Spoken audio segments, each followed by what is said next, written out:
Yo, what is up guys? Chase Revelo here, and in this video, I'm pumped to be at you guys today. We're going to be breaking down a doubles video, Stanford versus Miami. Let's get straight into it. Let's go.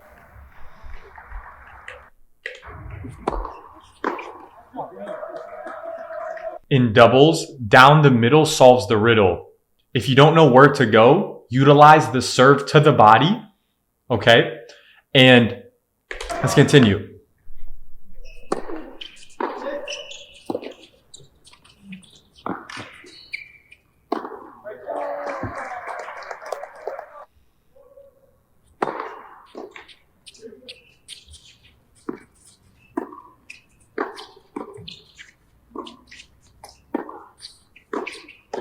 Notice I went middle there.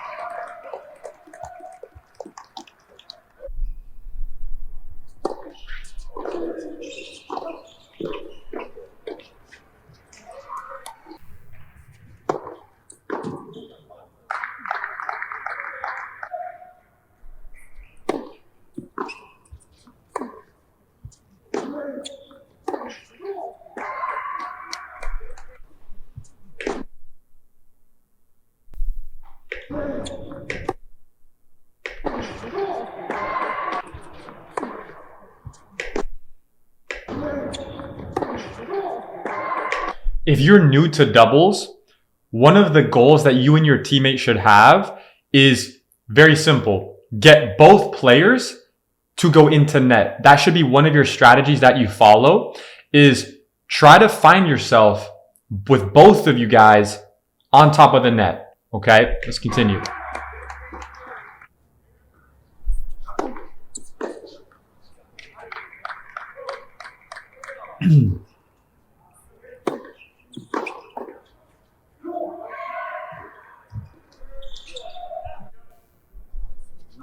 I formation.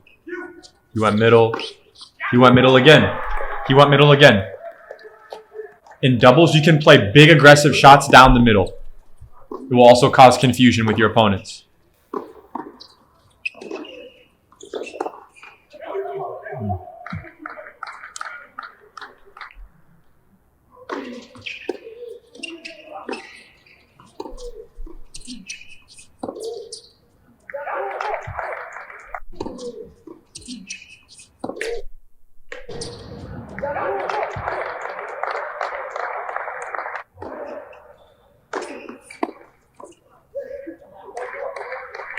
Good shot to the body there.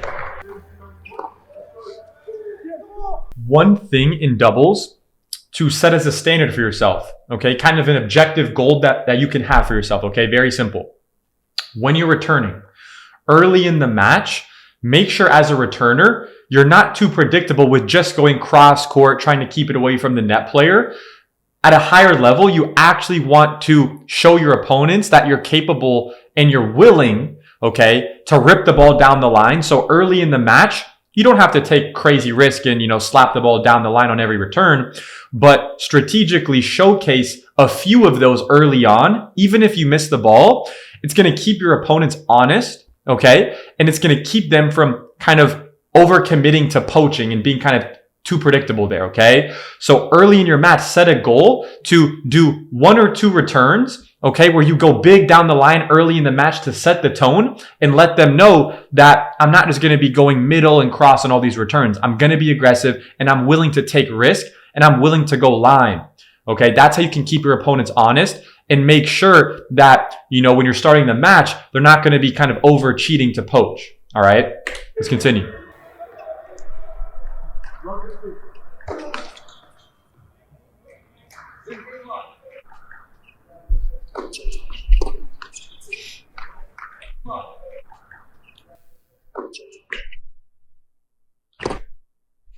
Notice this guy over here, he's doing adjustment steps. So right as his partner serves the ball, he's firing the feet. So he's ready to split and react. Okay.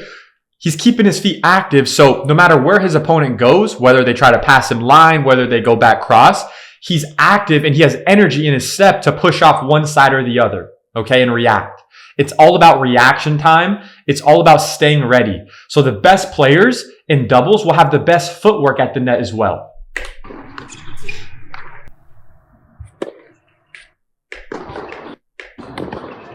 Okay, so look, the reason why this guy missed that shot has nothing to do with his ability to strike the ball. It's very simple. Look at his preparation after the serve. Okay, after the serve, you have to keep your feet active and expect the ball to come back. Don't assume your opponent's going to hit a bad shot. Assume your opponent is going to hit an amazing shot. And then when they maybe don't hit such a great ball, that should surprise you. And you're like, great, let me take advantage of this opportunity. But look, he serves, and instead of trying to like be active here, he's kind of flat-footed. Okay, he does a very minimal, I wouldn't even call that a split step. It's a very minimal preparation there. What he should have done is he should have served, okay, and then start actively bouncing his feet, getting ready for the next ball, okay? His opponent took time away and hit a solid return back quick. And number two is he should have hit topspin there, okay? Because that ball came with a lot of force. So in general, okay, unless you're doing really great footwork preparation, it's going to be pretty difficult to answer that with a slice, okay? Unless you get really low, you give yourself a little bit more space and give yourself more time, all right?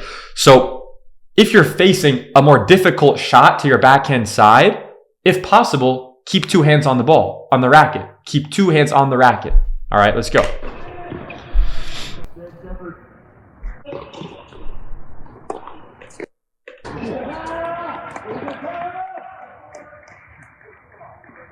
Notice how they played two back, okay? So notice here. Notice Stanford is serving, okay? Now Miami, they're doing two back. This is doubles. Well, why are they doing two back? Shouldn't they come to net? Shouldn't they be at the net? True. However, at a high level, when you're playing servers who can generate a lot of power, a lot of force, this is top D1, so they're going to have good serves. What that means is if he executes a good serve, this returner might give a good opportunity for the net player here to do damage on the poach, okay? So the reason why this guy's back and they're playing two back is for the return, okay? So that like, look, if this guy over here on the Miami team, if he was at the net, okay, and this guy returns the ball, like not a great return, this net player will be able to literally just rip it at the guy's feet on the volley, boom, and this guy's got no chance. As opposed to this guy returns, right? Even if this guy does a good poach, it'll bounce and this guy will have a chance to return the ball. Now, let's say he hits a okay serve, right? But it's not great. And the returner is able to rip it back deep to the server, back to his feet, away from the net player.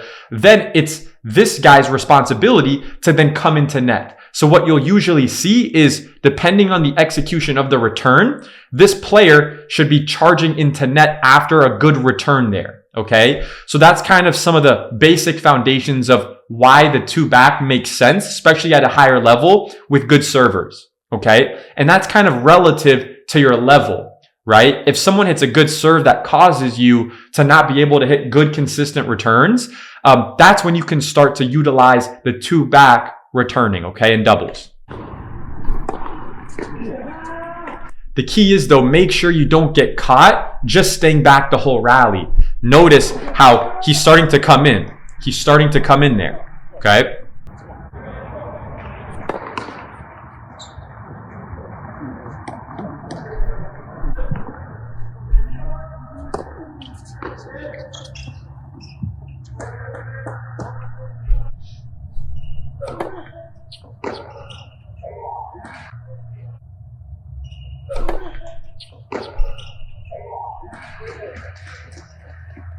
Even though he missed that, it's a good idea to find a forehand on second serves. If you look at the best D1 players, the top D1 players, okay, most of them on second serves are going to have a rule, I want to find my forehand. Unless they hit an amazing kick serve to my backhand where I literally have to hit a backhand, I'm going to find the forehand. I'm going to find my forehand, which in general is going to be your better shot. Okay, even if you look at some of the top guys like Novak Djokovic, it's crazy because if he gets kind of a ball like floating or whatever, he's still going to find his forehand. So if Djokovic, the guy with the best backhand in history, wants to find his forehand, that should be telling, right? That should be very telling for you that maybe I should try to incorporate that as well, even if your backhand is good, right? Find the forehand, especially on second serve returns.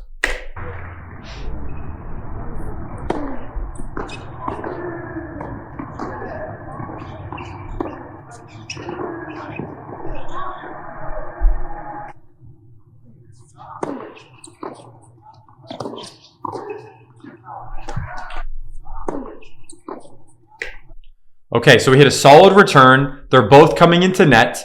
And now look at the space in the court. Look at this distance. So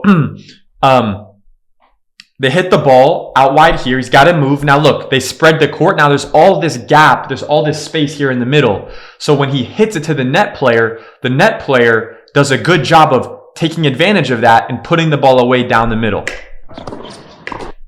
So see, he's here. He could go to the net player's feet. He could go back here, but what he did was he split them right between them. Okay, you can incorporate that too.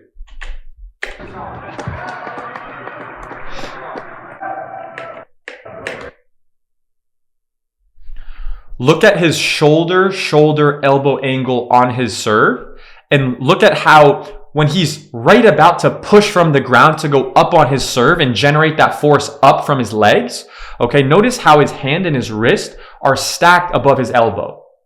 It's a very common checkpoint that basically every single top server will have. Good open stance there. So look, here, they can stay back, but if you see yourself doing damage to your opponent in doubles, especially them on the run, where there's a lot of time, right, where you guys can kind of do something, if you're both at the baseline, someone should come in. You should try to find yourself coming into net. Because look, I mean, he hit an okay shot there, missed it a little bit long, but even if he were to make that, you want to give yourself the opportunity as the doubles player to be at the net there. So one thing they could have done is actually come into net so that in case that guy made that shot, they would be able to put it away, okay? He just happened to miss it though. I formation, serve body. Okay, that's not a bad target though, going middle there. That's just an execution error. Notice how he went middle there. Wow, that's a really good poach. So look, notice. Rips it middle, rips it low. He hits a ball that the volleyer makes contact, okay, below the net. So this is a textbook opportunity where this guy doesn't really have many options, right? Like, what is he going to do? Very difficult to hit a lob off this shot. He's probably just going to try to block it back to the baseliner to keep it away from the net player. So if you're the net player, your job is read it, anticipate it, and be ready to poach here and be aggressive. Let's see what he does. He floats it. He's already moving. He's already moving. Boom. Boom. Poaching. You got to poach more. The teams that poach the most, the teams that spend the most time up at the net, they're usually going to win. Okay? And they're usually going to have control. Whether they win or lose, they're going to be in control there. Okay?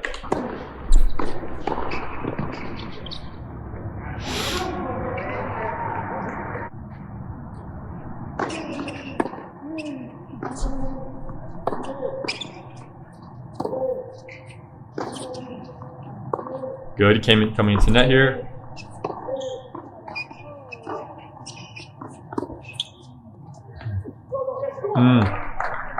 It's a good idea.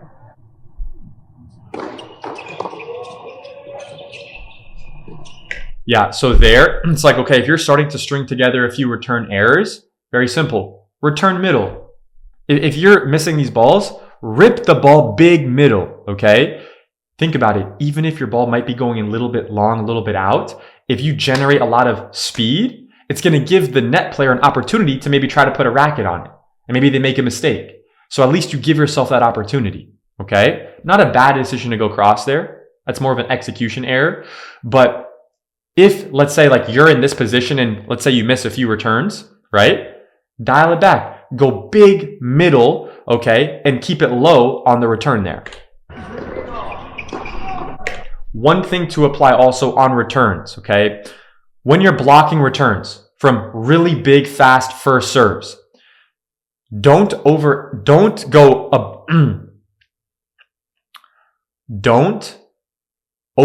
it with the height on returns. When you're blocking the returns, blocking in the nature of it, you're going to hit it a little bit more flat. So if you aim high over the net, you're going to have a tendency to miss it long. Unless you're hitting a lot of spin. But that's going to be floating. It's going to be easy for the net player to get. So when you're blocking these returns, especially at this level, like these guys don't need to play the ball 10 feet over the net, right? These guys are good enough. They can block it. They can hit it big.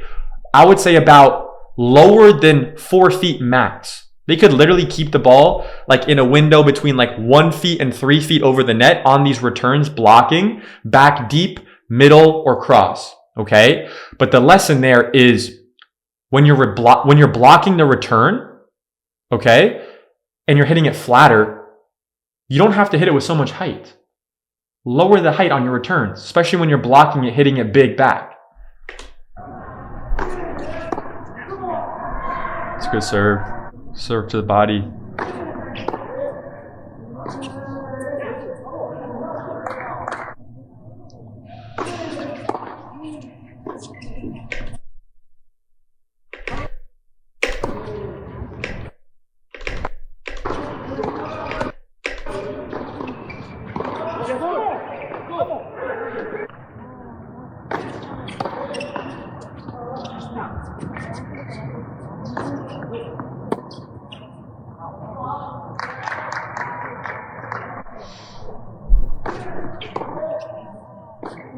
Good adjustment steps there.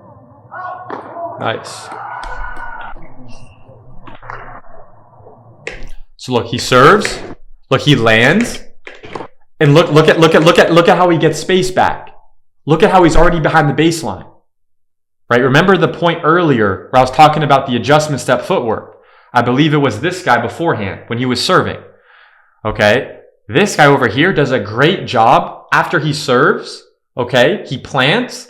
And then he's already working on his spacing. He's already trying to get some more time there. Okay? And he was even on his back foot, but he gave himself a chance there. Good. So that's due to his great footwork and adjustment steps there. That's the main thing that he did well on that point.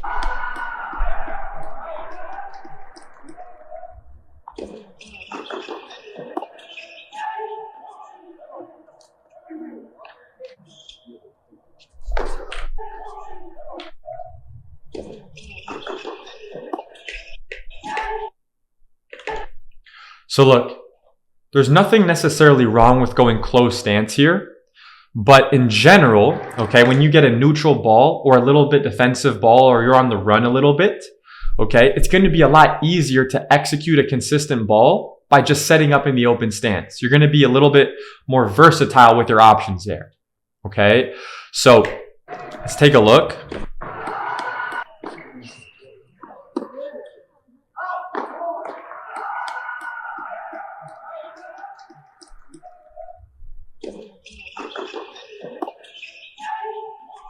Yeah. Look, he can make that, but I would recommend a little bit more adjustment steps and pop out into a semi-open or open stance there, especially when you're on the run, on the move on the backhand side.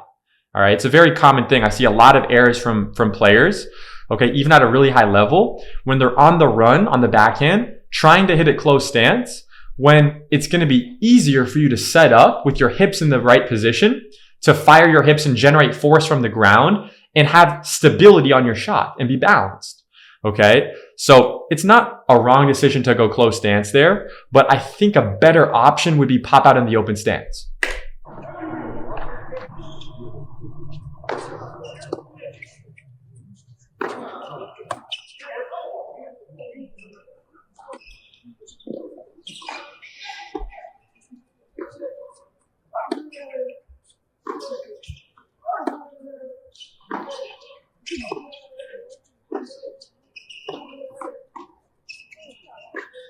Oh, that's a great poach. Oh, even though he missed that, that was a good move. Look. He's already moving. Look, he's pushing off the left leg. He's already moving before the guy's hitting. He's anticipating that this guy's going to go cross again. Look, he's already moving. He's moving before the guy even hit the ball. If you want to poach better, start moving earlier before the guy even hits the ball. Okay? You can see his opponent is focused on striking the ball. So the minute his gaze goes from looking forward to focusing on the ball, that's when you can kind of start moving because he's already committing to the shot. So the minute you can see he's starting his stroke, boom, start moving. Start moving early. And when you're learning to poach and trying to get better at it, it's way better for your development to kind of poach too much. And then you can try to dial it back and figure out, okay, wait, when is the right time to poach? When is the wrong time to poach? But at the beginning, the main thing is you just got to do it. You just got to do it more. You got to poach more. You got to put yourself in those situations. And then you're going to learn, okay, wait, when I hit this ball, this was a good opportunity to poach. Okay. So at this level, these guys are high level, but if you're more a beginner, you're learning, you're trying to figure out when to poach, when not to poach. Like the first step is just make a commitment to yourself to poach way more, way too much almost. That would be a good thing for coaches to see, that you're developing, that you're being aggressive, right? And that's something college coaches look for. They don't want any doubles players who are just grinding from the baseline all the time or being passive at the net, right? When you're at the net playing doubles and your partner is at the baseline, it's your responsibility to end the point. Your partner at the baseline, it's not his responsibility to end the point, okay? His job is to keep it away from the net player, okay? And look, he can still pull the trigger sometimes, but in general, it's the net player's responsibility to end the point. So if you're playing with your partner and they're just rallying cross court, don't let that ball go back. Don't let your partner hit like 3, 4, 5 forehands cross court. After like 2 or 3 balls, alarms got to be going off in your head like, all right, I got to poach. I got to do something here, right? I got to be active, right? So poach more, and let's continue.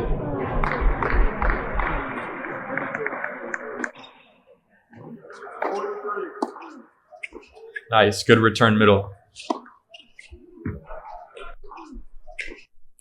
Okay, now let's talk about something in terms of setting up and should you play.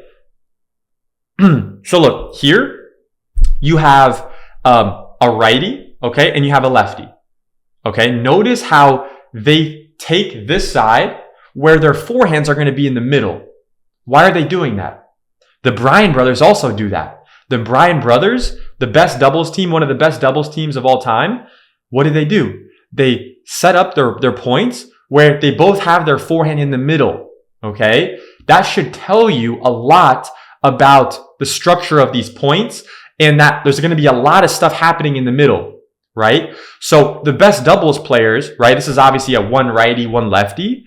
But let's say you're a righty and you play with a lefty partner. You should set up where you guys are having your forehand in the middle, okay? In general, okay? It's going to help you guys a lot more.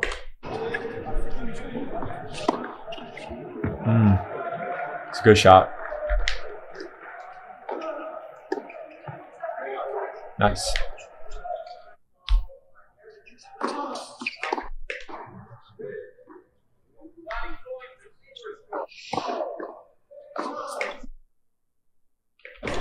Notice, second serve, kick serve, body. He finds the forehand. He finds the forehand and pulls the trigger. So look here. He goes kick serve, body, boom. Yeah.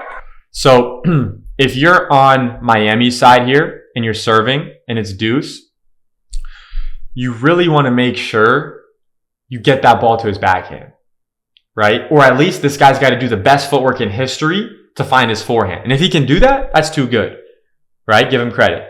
But going body there, I get it. It's a little bit more conservative with your target. But at this level, D1 level, at this level, you're playing for Stanford, you're playing for Miami, you got to be able to, at will, hit that kick serve out wide, breaking the sideline within the service box. All right? It's going to help you open up the court, and it's going to make it way harder for your opponent to find that forehand. All right? Cool. All right, guys, that's it for this video. Hope you guys have an amazing day. Had a lot of fun making this one.